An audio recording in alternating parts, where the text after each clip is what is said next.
Students, आज हम projectile motion के बारे में बात करते हैं।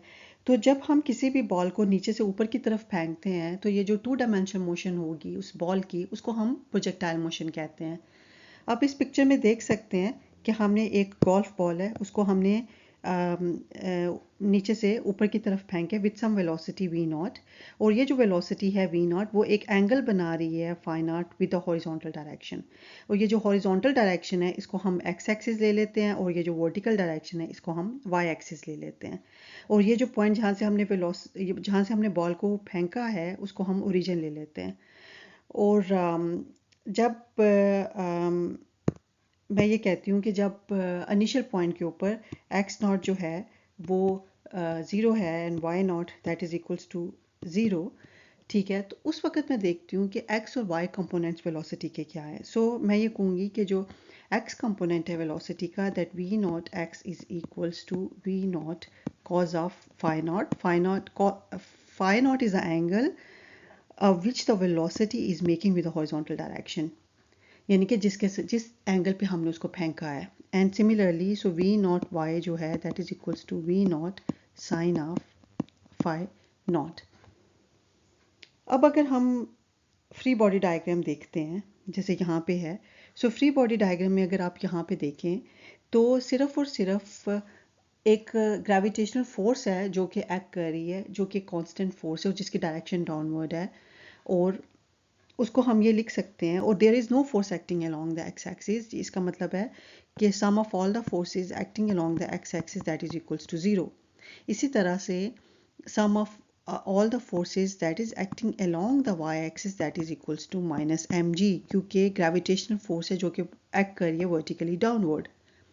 From the Newton second law हम ये कहते हैं that sigma fx is equals to m ax। ax क्या है? ax is the acceleration that is acting along the horizontal direction, x axis यानी कि। अब यहाँ से मैं ax की वैल्यू फाइंड आउट कर सकती है, x is equals to sigma fx over m। अब मुझे ये पता है sigma fx is 0, there is no net force acting, so it means ax is equals to 0, no acceleration is acting along the x axis, यानी कि जो horizontal component है acceleration का that is 0 throughout the whole motion. इसी तरह से मैं अब ये देखती हूँ कि यहाँ पे इस वाली इक्वेशन में sigma that fy is equals to minus mg, और यहाँ से ay सिमिलरली यानी कि न्यूटन के सेकंड लॉ को अप्लाई करके हम ये कह सकते हैं that sigma fy is equals to may, और इसको इसमें सब्स्टिट्यूट कर दें और हमारे पास ये आ जाएगा that ay is equals to sigma fy over m, so that is equals to sigma fy जो है that is equals to minus mg over m, so ay is equals to minus g। तो इसका मतलब ये है कि जो vertical component है एक्सेलेरेशन का that is equals to minus g throughout the motion of the throughout the whole motion. Okay, अब हम वेलोसिटी के कंपोनेंट्स देखते हैं, यानी कि इस प्रोजेक्टाइल मोशन के वेलोसिटी के कंपोनेंट्स क्या होंगे, वी एक्स और वी वाई क्या होगा। तो जैसा मैंने आपको बताया जब टाइम टी जो है वो 0 है और कोई पोजीशन एक्स नॉट है और वेलोसिटी जो है उस वक्त वो वी नॉट एक्स सामने इनिशियल वेलोसिटी है। अब कोई टाइम थोड़ा सा अगर टाइम टी गुजरा है तो उस वक्त उसको की जो पोजीशन है मैं कह रही हूँ कि वो एक्स हो जाती है, और जो वेलोसिटी है उसके कॉरस्पॉन्डिंग वो वी एक्स है अलोंग द एक्स एक्सिस। तो एक्सेलेरेशन जो है अलोंग द एक्स एक्सिस किसके बराबर होगा, that is the change of the rate of change of the velocity.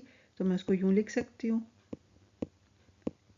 तो अब डेल्टा वी एक्स क्या मतलब है, बेसिकली जो फाइनल वेलोसिटी थी minus the initial velocity that is v x minus v not x over t minus 0, तो that is equals to a x. तो ये हमारे पास आ जाएगा we x minus v not x over t equals to a x.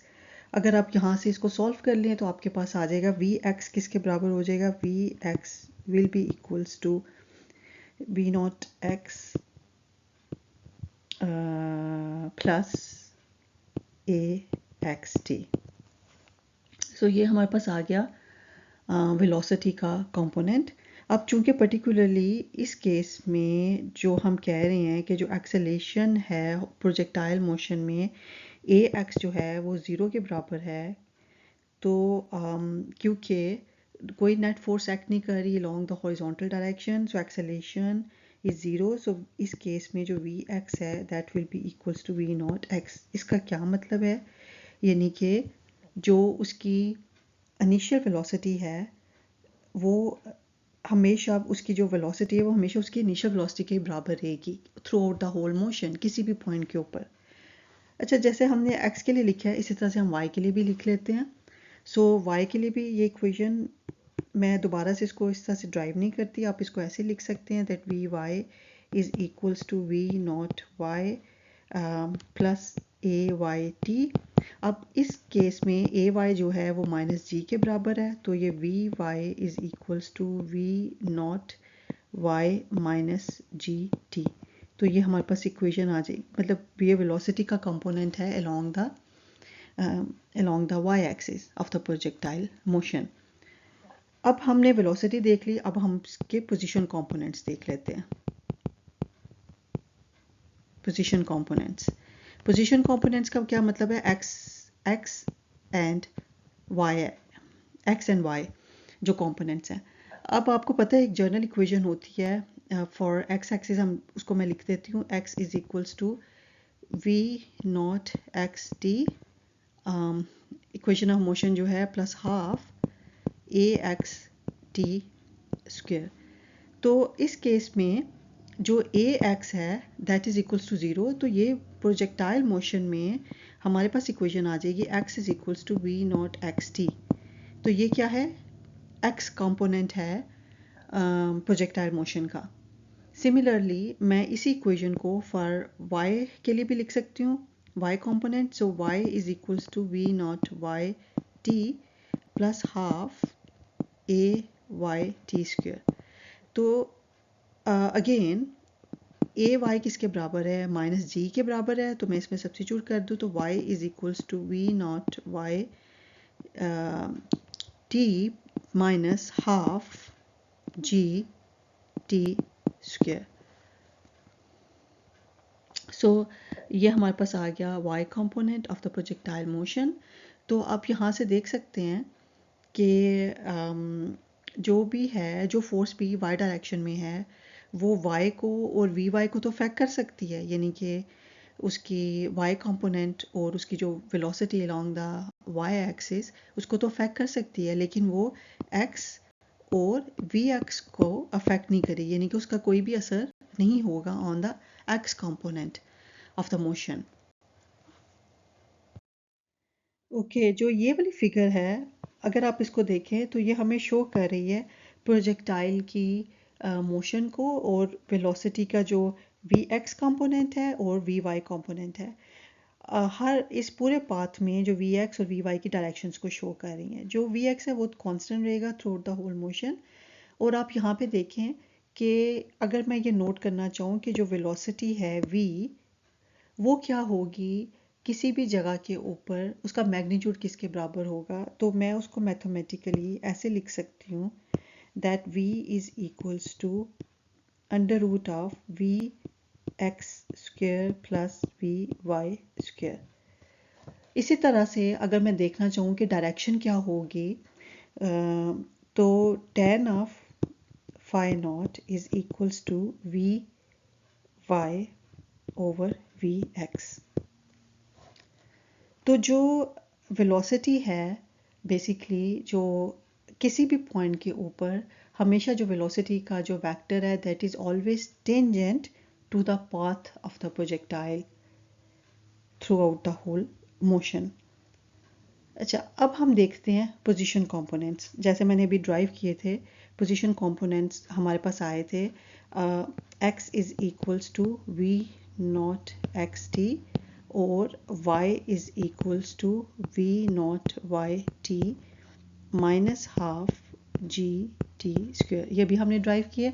अब ये हमें क्या दे रहे हैं, x और y जो को शो करे as a function of the common parameter t। और अगर मैं इन दोनों इक्वेशंस को कंबाइन करूं और इसमें से t को एलिमिनेट करूं तो फिर क्या होगा।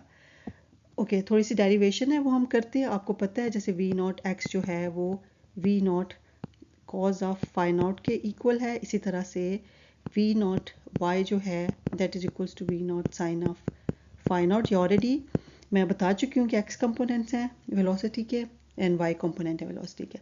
अगर मैं इसमें इसकी वैल्यू को सब्स्टिट्यूट करूँ तो ये आ जाएगा x is equals to v not cos of phi naught times t, और यहाँ से y is equals to v naught sine of phi naught t minus half G T square.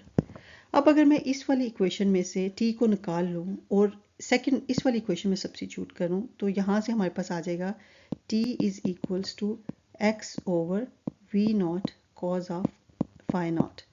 अब इस t को मैं इस वाली इक्वेशन में सब्स्टिट्यूट कर रही हूँ तो ये आएगा y is equals to v naught sine of phi naught, और t की जगह पे मैं लिख देती हूँ x over v not cos of phi not minus half G, और फिर टी स्क्वेयर है तो ये आ जाएगा X square over V not square cos square of phi not. इसको थोड़ा सा सिंप्लीफाई कर लेते हैं। y is equals to we not के साथ कैंसिल हो जाएगा, ये आ जाएगा x times sine of phi not over cos of phi not minus ji over 2v naught cos square phi naught, और यहाँ पे इसके साथ एक्स स्क्वेयर आ जाएगा। अब साइन ओवर कॉस टैन के बराबर होता है तो y is equals to x tan of phi not minus ji over 2v naught cos square phi naught x square.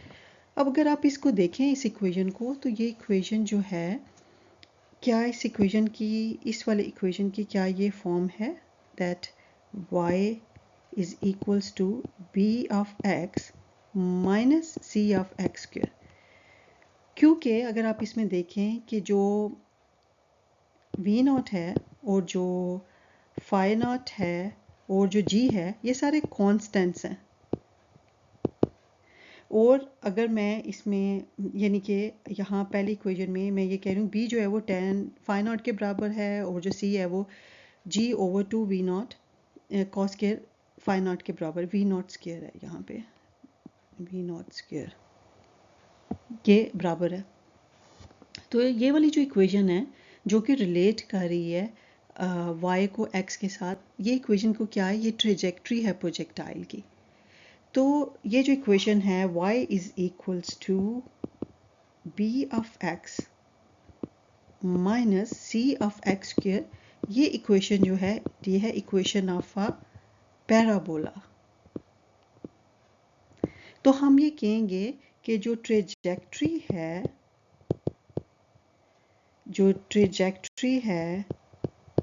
Projectile की, the trajectory of the projectile is parabolic. Okay, जो final calculation है वो है horizontal range projectile की। हम कैसे find out करते हैं। सबसे पहले तो मैं ये बताऊं कि रेंज का क्या मतलब है, कि जो डिस्टेंस है along the horizontal where the projectile returns to the level from where it was launched, वो उसको हम horizontal range कहते हैं। तो आप इस पिक्चर में देख सकते हैं कि इसमें आप नोट करें तो बेसिकली ये जो यहाँ पे हमने उसको लॉन्च किया था और फिर वो वापस रिटर्न हुआ था to ground at this point. तो ये जो डिस्टेंस है यहाँ से लेके यहाँ तक हमने फाइंड आउट करना है। तो ये हॉरिजॉन्टल चूँकि डिस्टेंस है इसलिए हम इसको ये कहते हैं कि हॉरिजॉन्टल रेंज। तो रेंज को मोस्टली हम आर से रिप्रेजेंट करते, तो अब हम लोगों ने बेसिकली ये कैलकुलेशंस करनी है कि रेंज को कैसे फाइंड आउट करें मैथमेटिकली। तो मैंने ऑलरेडी जो डेरिवेशन अभी की है वो वहाँ पे हमने निकाला था y इज इक्वल्स टू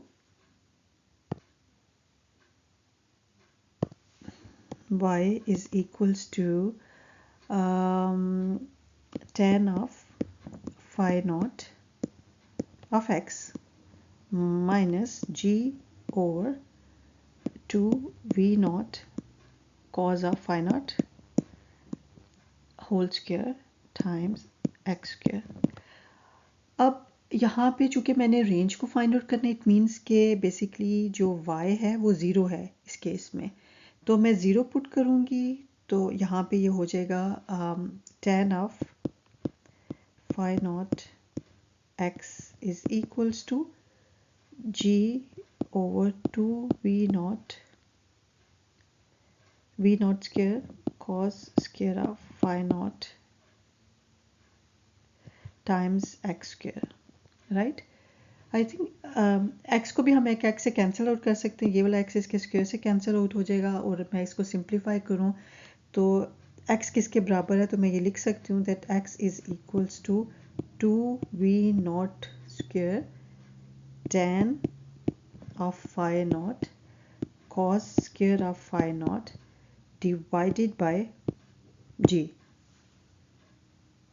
अब इस केस में मैं इस x की जगह पे r पुट कर देती हूँ, क्योंकि x is equals to r, मैं उसको पर्टिकुलरली रेंज को कह रही हूँ कि उसको मैं r से रिप्रेजेंट करती हूँ, तो r किसके बराबर हो जाएगा, r will be equals to 2v नॉट स्क्वायर। अब ये जो tan है इसको हम सिंप्लीफाई कर लेते हैं, sine of phi not over cos of phi naught times cos square of phi not over g, ये इसके साथ कैंसिल आउट हो जाएगा, तो हमारे पास आ जाएगा r is equals to 2v naught 2v naught sine of v naught square sine of phi naught and then cos of phi naught divided by g। अब ये जो मैं यहाँ पे एक ट्रिग्नोमेट्रिक आइडेंटिटी यूज़ कर सकती हूँ, मुझे ये पता है कि जो साइन ऑफ 2 फाई है वो बराबर है 2 sine of phi and cos of phi. ये एक ट्रिग्नोमेट्रिक आइडेंटिटी है। अगर मैं इस चीज़ को यूज़ करूँ यहाँ पे तो मेरे पास आ जाएगा रेंज किसके इक्वल हो जाएगा, r will be equals to ये जो 2 है इसको मैंने इसके साथ कंबाइन कर दिया, तो ये आ जाएगा v naught square over g, और 2 sine phi cos of phi will be equals to sine of 2 phi. तो अब मैं अगर इसमें देखूं कि ये मैंने फाइंड आउट करना है मैक्सिमम रेंज, तो अगर इस मैथमेटिकल इक्वेशन में मैं देखूं कि इसकी वैल्यू मैक्सिमम कब होगी, जब साइन 2 फाई मैक्सिमम कब होता है, साइन 2 फाई जब 1 के बराबर होगा। इसका मतलब ये है कि जो एंगल है फाई नॉट वो किसके बराबर होगा, 45 डिग्री के बराबर होगा। तो आर रेंज क्या है, मैक्सिमम रेंज कब होगी, उसके मैं सबस्क्रिप्ट में अगर मैक्सिमम लिख दूं that R maximum will be equals to we not square over G, जब साइन 2 फाई नॉट जो है वो 1 के बराबर होगा। So R maximum is equals to we not square over G. तो ये कब होगा, इसका मतलब है कि अगर हमने किसी भी, हम ये चाहते हैं कि कोई जो प्रोजेक्टाइल है वो एक मैक्सिमम डिस्टेंस के ऊपर अप्रोच करे, हॉरिजॉन्टल डिस्टेंस, तो इसका मतलब है हमें उसको एक 45 डिग्री एंगल के ऊपर थ्रो करना होगा ताकि वो एक मैक्सिमम जो है वो हॉरिजॉन्टल डिस्टेंस कवर अप करे। तो यहाँ से हमें ये मैथमेटिकल कैलकुलेशन से हमें ये वाली चीज़ जो है निकलती है, फाइंड आउट किया हम लोगों ने यहाँ पे।